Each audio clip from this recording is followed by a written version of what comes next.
Buenos amigos, somos estudiantes de la Universidad Nororiental Privada Gran Mariscal de Ayacucho.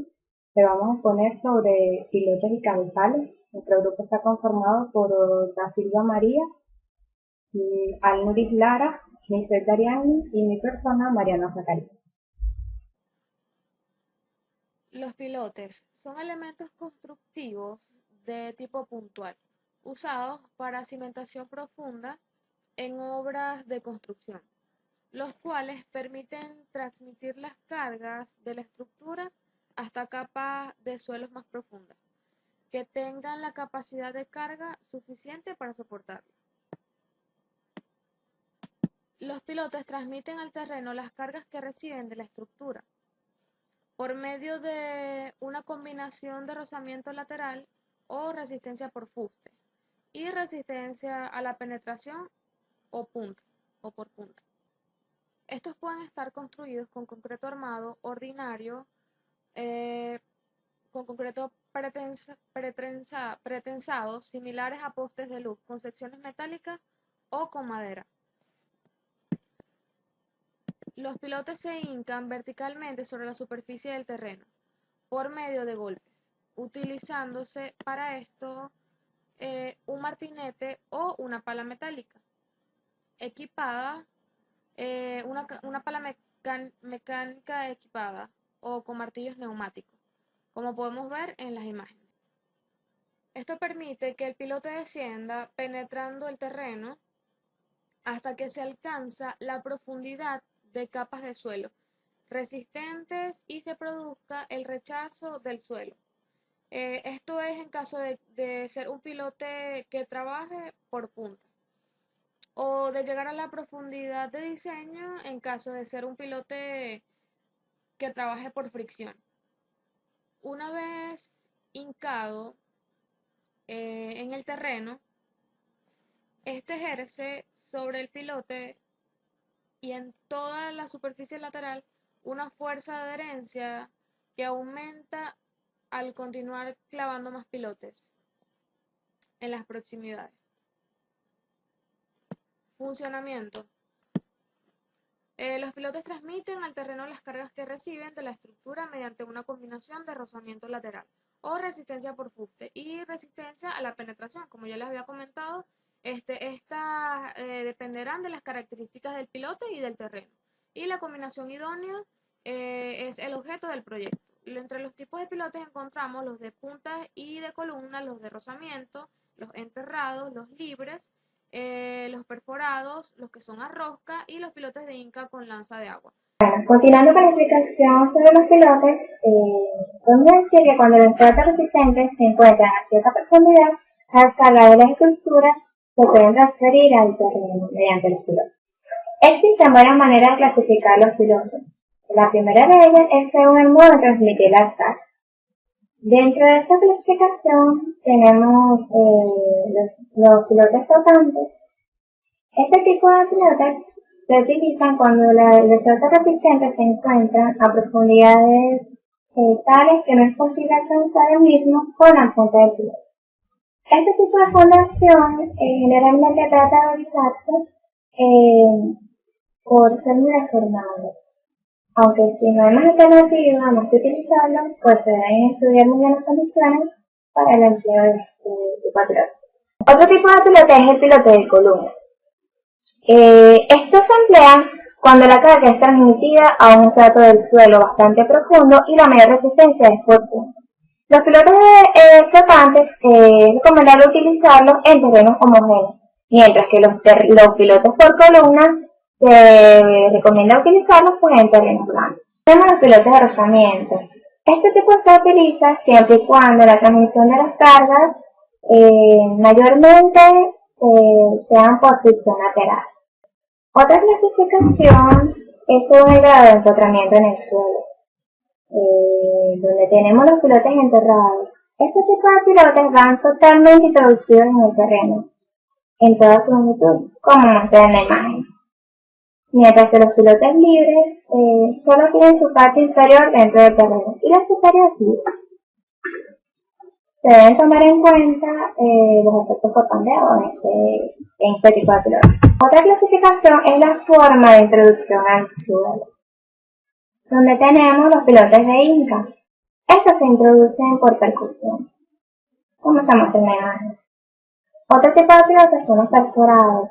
Para esto se hace una perforación en el suelo y luego se moldea el pilote dentro de la boca.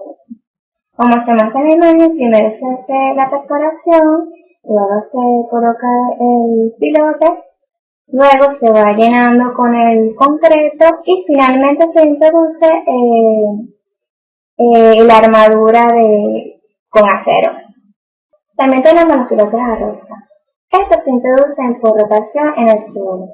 Actualmente en desuso, pero se pueden encontrar estructuras de cierta antigüedad, como el caso de los puentes construidos en los años 1900 sobre los canales de la provincia de Buenos Aires, donde los pilares son. También tenemos los pilotes a rosca. Estos se introducen por rotación en el suelo. Actualmente en desuso, pero se pueden encontrar al estudiar estructuras de cierta antigüedad, como es el caso de los puentes construidos en los años 1900 sobre los canales de la provincia de Buenos Aires, donde los pilares son de mampostería y están fundados sobre los pilotes metálicos a rosa. También tenemos los pilotes de Inca con lanza de agua. Estos son introducidos al terreno con la ayuda de un chorro de agua a presión que le fluidifica temporalmente el suelo, es decir, le hace espacio para la introducción del piloto. Este procedimiento es muy parecido al procedimiento para la colocación de los pilotos perforados, ya que se hace la perforación, luego la colocación del piloto, luego se hace el llenado con el concreto para su final disposición. Este tipo de pilote es muy funcional en tipos de suelo arenoso. Otra clasificación es según la forma de fabricación. La clasificación más importante es la de dividir según el procedimiento de ejecución, ya que el proceso puede ser determinante del comportamiento del piloto en función del tipo de terreno en que se ha realizado. Los pilotos más realizados en otra clasificación es según la forma de fabricación. La clasificación más importante es la de dividir según el procedimiento de ejecución, ya que el proceso puede ser determinante del comportamiento de los pilotos en función del tipo de terreno en que se va a realizar. Los pilotos más utilizados en nuestro medio se pueden dividir en dos grandes grupos: los pilotos hinchados y los pilotos perforados. El siguiente ejercicio sobre pilotes se realizó en un estrato homogéneo de arcilla arenosa con las siguientes características. Se basó en la inca de un pilote de concreto armado de sección transversal cuadrada de 30 centímetros de lado, con una altura total de 10 metros, y se pide hallar la capacidad portante del mismo aplicando los criterios de Benavent, Jerender y Doll. Para el cálculo de este ejercicio se utilizó la siguiente tabla. Aplicando la fórmula de Benavent, lo primero que se calcula es el diámetro equivalente de la sección del piloto, donde la fórmula dice que D va a ser igual a la raíz de 4 por la longitud al cuadrado entre el valor de pi. Esto va a dar un resultado de 33.85 centímetros. Luego se procede a calcular el área, la cual va a ser pi entre 4 por el diámetro al cuadrado, dando un resultado de 0.09 metros cuadrados. Luego, para el cálculo del ángulo de la punta del pilote, tenemos que el seno de 30 grados, esto es indicado en la siguiente imagen. Esto va a dar un resultado de 0.5. Luego continuamos con el cálculo de la carga U, donde tenemos que 0.09 es el valor del área y 0.5 es el valor del ángulo. por el 1.8, que es el peso, el valor del peso específico, que eran 1800 kilogramos sobre metros cúbicos llevados a toneladas, por 10, que es la altura total del pilote, por 6.10, que va a ser un valor tomado de la tabla mostrada anteriormente, dando un resultado de 19.76 toneladas. Este ecuación es la 12.6. Luego continuamos con el cálculo de la carga UF, que va a ser igual a 4 por 0.3, que va a ser el ancho del pilote entre 2, por el 1.8, que fue el valor especificado anteriormente, por 0.42, que es el valor de F especificado en la imagen, por 10 al cuadrado, que va a ser la altura total del pilote, por el 2.47, que va a ser un valor tomado de la tabla, dando un resultado de 112 toneladas. Luego, para finalizar con la ecuación de las fórmulas de Benavent, decimos que la carga U va a ser igual a la carga UP más la carga UF, dando un resultado de 132 toneladas. Y tenemos que la carga admisible va a ser igual a la carga U entre 4, y quedando como resultado 33 toneladas. Aplicando la ecuación de Gerendet, dice que la carga U va a ser igual a la carga UF, dando un resultado de 112. Este valor ya fue calculado anteriormente. Y la carga admisible va a ser igual a la carga U entre 3, dando un resultado de 37.3 toneladas. Luego, aplicando la ecuación de Dor, tenemos que la carga UP va a ser igual a 0.09, que es el valor del área, por 1.8, valor especificado anteriormente, por 10, que va a ser la altura total del pilote, por 2.4, que es un valor tomado de la tabla mostrada. Esto va a dar un resultado de 4 toneladas. Luego, para el cálculo de la carga U, tenemos que la carga UP va a ser igual a la carga UF, dando un resultado de 43.2 toneladas. Luego, calculamos nuevamente la carga UF. Esto va a ser igual a 1,2, que es el valor de SS, dado en el enunciado de este ejercicio, solo para aplicarlo en este caso. Va a ser 1,2 entre 2, por 1.8, por 0.3, que va a ser el ancho del pilote, por la altura total elevada al cuadrado, por 1.21, que es un valor tomado de la tabla. Esto va a dar un resultado de 39.2 toneladas.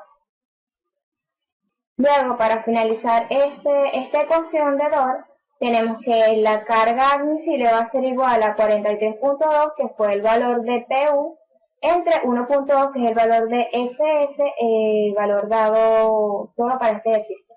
Esto va a dar un resultado final de 36 toneladas. Para continuar con la exposición, el siguiente tema son cabezales.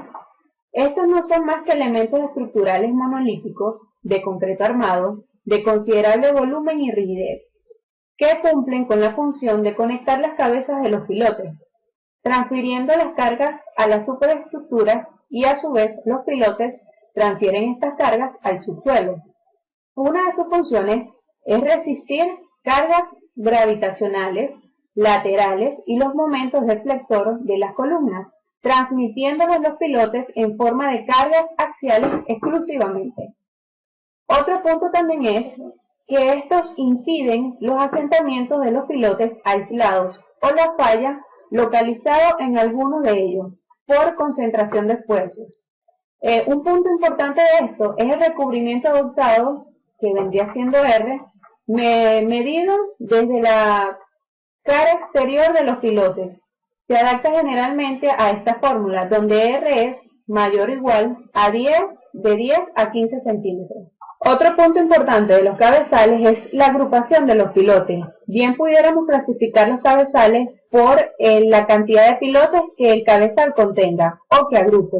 Estos cabezales se pueden agrupar de 2 a 15 pilotes, Si bien es preferible que todo cabezal contenga un mínimo de 3 pilotes ubicados en los vértices de un triángulo isósceles y un máximo de 12 pilotes en caso tal.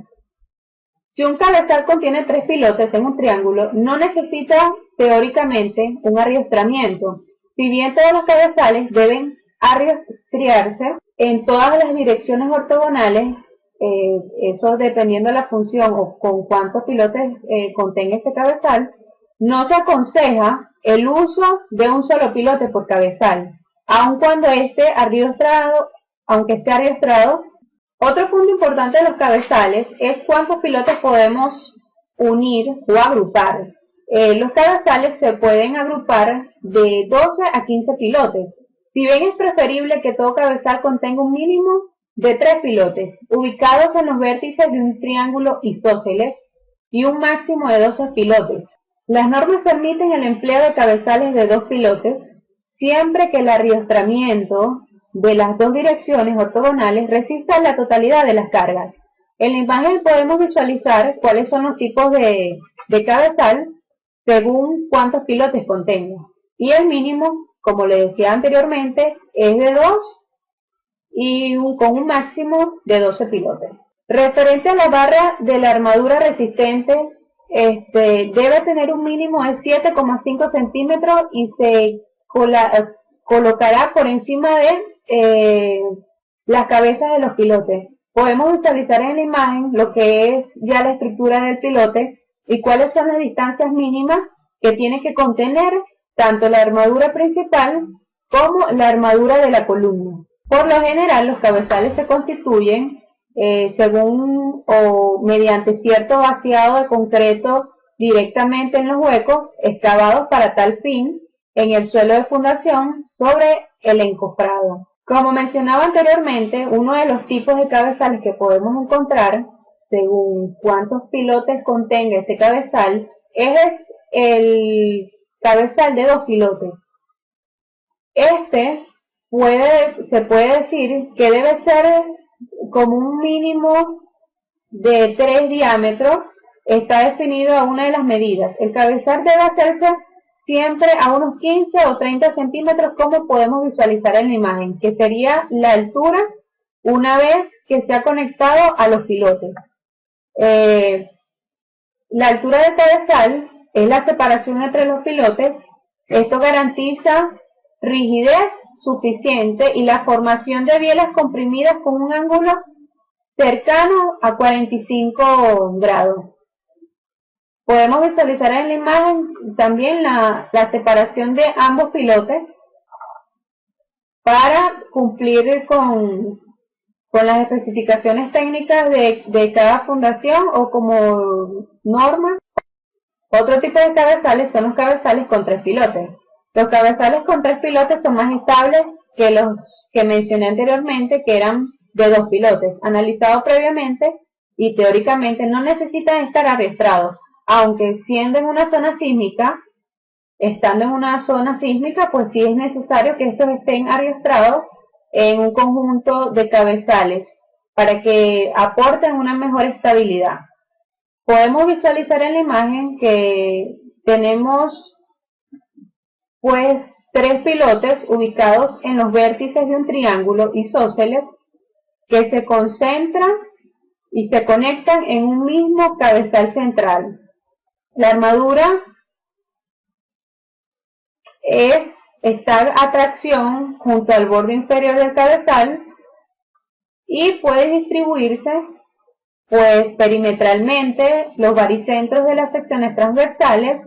Puede haber también una combinación de acero perimetral y según las medidas del triángulo, y en la sección pues puede haber cierta dirección de medida. Continuando con la explicación de los tipos de cabezales, tenemos los cabezales de 4 pilotes. La deducción del valor de la fuerza de tracción en el borde inferior del cabezal es similar a la de los cabezales de 2 y 3 pilotes analizados anteriormente.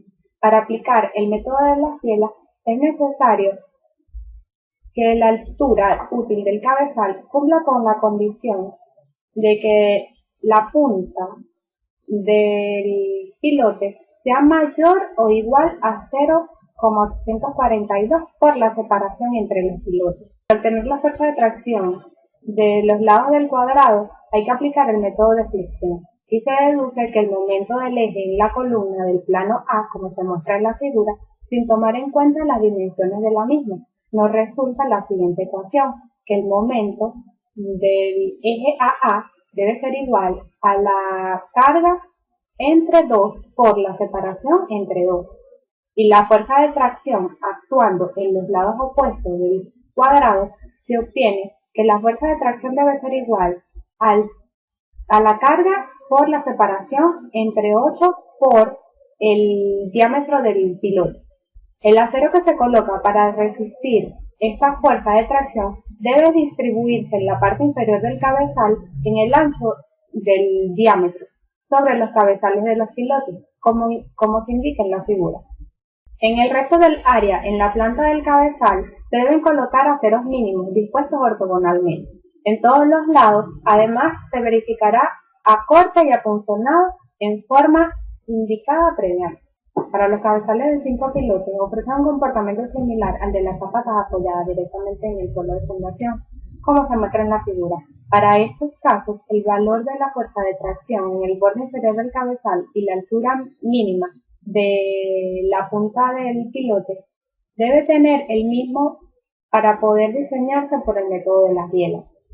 Debe aclararse, sin embargo, que en los casos 1 a 5 que aparecen en la tabla, para cabezales de 2 y 5 pilotes, las fuerzas de tracción indicadas correspondientes a las que se producen en cada uno de los lados del polígono definido por los baricentros de los pilotes perimetrales, mientras que en los cabezales de 6 o más pilotes, la fuerza de tracción T1 y T2 de la tabla son las fuerzas totales en cada eje ortogonal, la cual debe ser resistida en cada dirección por las barras de acero que se colocan conectando las cabezas de todos los pilotes del cabezal.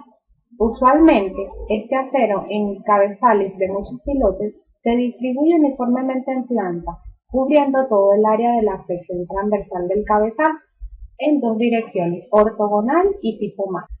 El método de diseño de los cabezales. El diseño de estos cabezales ocupan dos criterios, por el método de las bielas y por el método de flexión. En el método de las bielas se aplica a los cabezales de gran altura y considerable rigidez, y cuando la recta que une el centro de la base de arranque de la columna o del pedestal con el centro de la sección superior de los pilotes forman un ángulo menor a 40 grados. En el caso de los cabezales de dos pilotes se debe cumplir que la distancia de la punta del pilote sea mayor o igual a 0,80 por la separación entre los pilotes. En el método de las bielas, la conexión entre el cabezal rígido y los pilotes se suponen articuladas, eliminando así la posibilidad de la presencia de los momentos flexores en las cabezas de los pilotes. Por lo tanto, estos solo resisten las cargas axiales aplicadas según su eje longitudinal. Las cargas N de la columna se transmiten en los pilotes atravesando un medio continuo ideal dentro de la masa del concreto del cabezal por medio de las bielas comprimidas en forma de delgados prismas o cilindros de concreto que unen el centro de la base de la columna con el centro del cabezal del pilote. El efecto de arco producido en las bielas de compresión da resultado una fuerza de tracción horizontal junto al borde inferior del cabezal que debe ser resistida por medio de barras de acero convenientemente dispuestas para tal fin. Como se muestra en la figura, se pueden apreciar los detalles de la transmisión de las fuerzas dentro del cabezal rígido. Las normas permiten en este caso no verificar acorte del cabezal y diseñarlo solo a tracción. Por lo tanto, no sería teóricamente necesario colocar el refuerzo transversal. Sin embargo, es aconsejable proveer al cabezal de estribos cerrados mínimos, con separaciones máximas menores o iguales a 30 centímetros y disponer la armadura de paramentos cuando la altura total sea mayor o igual a 60 centímetros. La determinación de la fuerza de tracción junto al borde inferior de los cabezales se puede determinar mediante el método de las bielas en cabezales con cualquier número de pilotes, según se analiza a continuación. El método de la flexión es aplicable al caso de cabezales con altura limitada y los ángulos mayores a 40 grados. Este tipo de cabezales también se le conoce como vigas de cabezal. Los cabezales analizados como viga deben cumplir los requisitos, tanto de flexión, corte y funcionado. En el caso de los momentos flectores en los cabezales, tenemos el primer caso, A, en la cara de la sección cuadrada equivalente si la columna del pedestal de concreto tiene forma circular ovalada con un polígono regular concéntrico. En el caso B, en la mitad de la distancia entre el eje y el borde de la columna o muro, en estos elementos son la mampostería. Y en el caso C, en la mitad de la distancia entre el borde de la columna metálica y el extremo de la plancha de la base de acero, sin pedestal. El momento máximo será el producido por todas las cargas y las reacciones mayoradas, ubicadas en el lado de la sección crítica del eje AA. La fuerza de corte en los cabezales, en todos los casos se debe verificar que los esfuerzos de corte en los cabezales no superan los admisibles. Se debe prestar atención a la determinación de los esfuerzos cortantes debido a la considerable magnitud de las reacciones de los pilotes. Para el punzonado, los esfuerzos de punzonado se deben calcular para las columnas y cada uno de los pilotes del cabezal de forma independiente. Tenemos el siguiente ejercicio de una fundación rígida sobre pilotes. Nos dan como datos de diseño un diámetro de pilotes de 35 centímetros, las columnas de 40 centímetros cuadradas, un FC de 280 kilogramos sobre centímetros cuadrados, un FY de 4200 kilogramos sobre centímetros cuadrados. Las cargas sobre las columnas tenemos como cargas muertas 54.432 kilogramos y tenemos como cargas vivas 27.216 kilogramos. Las cargas admisibles por los pilotes es de 25.000 kilogramos. La separación entre los ejes de los pilotes es de 130 centímetros. Los cálculos del diseño y el dimensionamiento que se presenta a continuación está hecho solo para el caso que se consideren cargas vivas y muertas. Sin embargo, el mismo se deberá verificar para cualquier otro caso de carga al que se le pueda estar sometida la fundación. Tenemos una carga admisible igual a 1,4 por 54.432 kilogramos más 1,7 por 27.216 kilogramos nos va a dar una carga.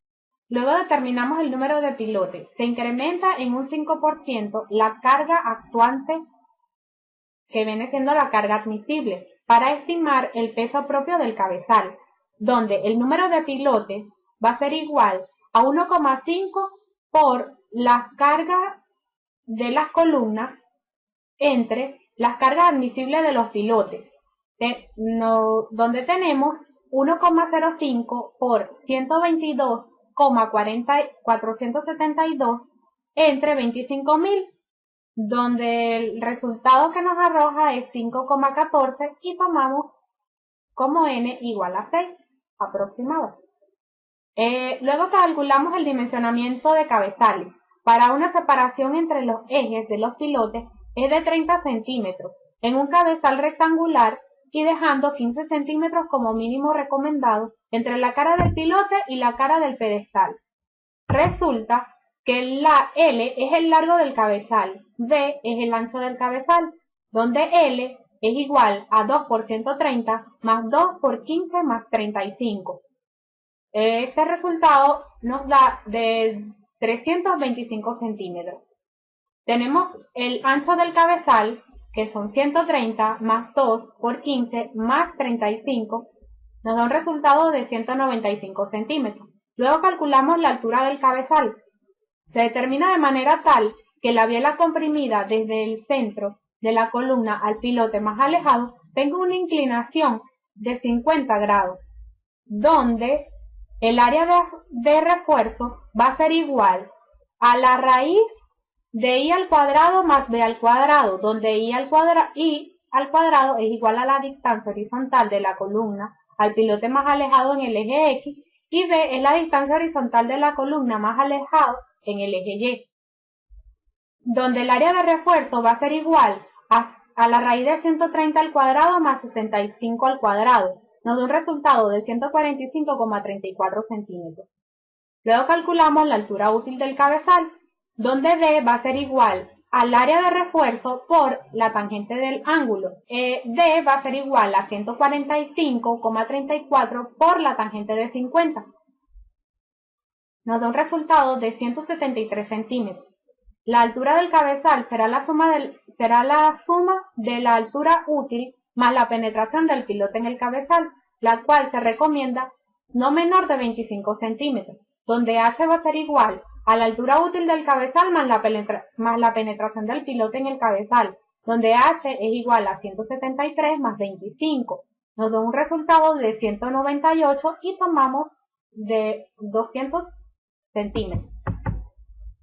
Luego calculamos el peso propio del cabezal, donde PP es igual al largo del cabezal más el ancho del cabezal más la altura del cabezal por el peso específico del concreto, donde PP es igual a 3,25 por 1,95 por 2 más 2.400. PP es igual a 30.420 kilogramos. Luego calculamos las cargas totales sobre los pilotes, donde la carga total va a ser igual a la carga admisible más el peso propio del cabezal. Tenemos que 122.472 más 30.420 va a ser igual a 152.892 kilogramos. Las cargas por pilotes, incluyendo el peso propio del cabezal, va a ser igual a la carga total de los pilotes entre 6. Serían 152.892 entre 6. Da un resultado de 25,480 kilogramos.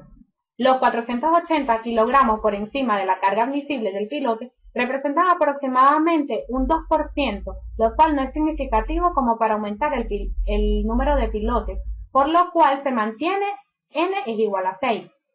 El área de acero en la zona de tracción de la base del cabezal la calculamos y sería la fuerza de tracción en X, que va a ser igual a la carga admisible por la separación entre los ejes del pilote entre 3 por la altura útil del cabezal. Nos va a dar como valores, tenemos que son 152.892 por 130 entre 3 por 173. Nos da un resultado de 38.296,64 kilogramos. Luego calculamos la fuerza de tracción en X, donde las cargas admisibles por la separación entre los ejes de los pilotes entre 4 por la altura útil del cabezal nos va a dar un valor de 28.722,48 kilogramos. Luego calculamos el área de refuerzo en dirección X y en dirección Y. En dirección X nos da un valor de 9,12 centímetros cuadrados y en dirección Y nos da un valor de 6,84 centímetros. Luego hacemos el chequeo por área del acero mínimo, donde ρ mínimo va a ser igual a 14 entre FY. Calculando el acero mínimo en X nos da un valor de 9,12 centímetros cuadrados. Calculando el acero mínimo en Y nos da un valor de 6,84 centímetros cuadrados. El número de barras en el sentido de X va a ser igual a 28 barras de 7 octavos. Y el número de barras en sentido Y va a ser igual a 44 barras de 7 octavos.